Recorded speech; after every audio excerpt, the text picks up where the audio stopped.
ইন্দ্রনারায়ণের দেহরক্ষার ৬-৭ বছর বহু আগে থেকে কৃষ্ণনগরে পূজার সূচনা হয়। চন্দননগরে আদিমা তথা আরও কিছু বারোয়ারি পূজা সহ আদি হালদার পাড়ার বারোয়ারির পূজার সচিত্র তথ্য প্রকাশিত হয়। ১৯৬১ সালে আনন্দবাজার পত্রিকায় স্পষ্টতই উল্লেখ আছে যে সেই পূজা প্রায় ৪০০ বছর প্রাচীন। সেই হিসাবে বর্তমান কাল ধরে সেই পূজা ৪৬০ বছর প্রাচীন। তাহলে প্রসঙ্গক্রমে বলতে হয় আদি হালদার পাড়ার পূজাটিও পূর্বে কোনো এক সাধক পরিবারের পূজা ছিল।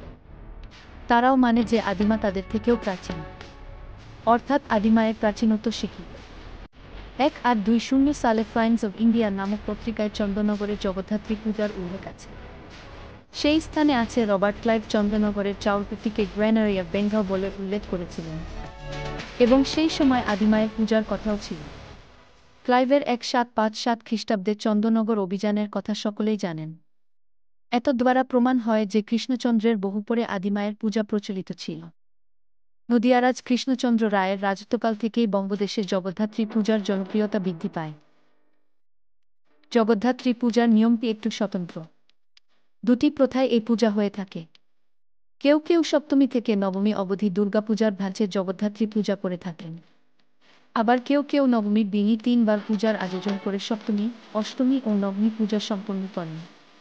এই পূজার অনেক প্রথাই দুর্গাপূজার অনুরূপ।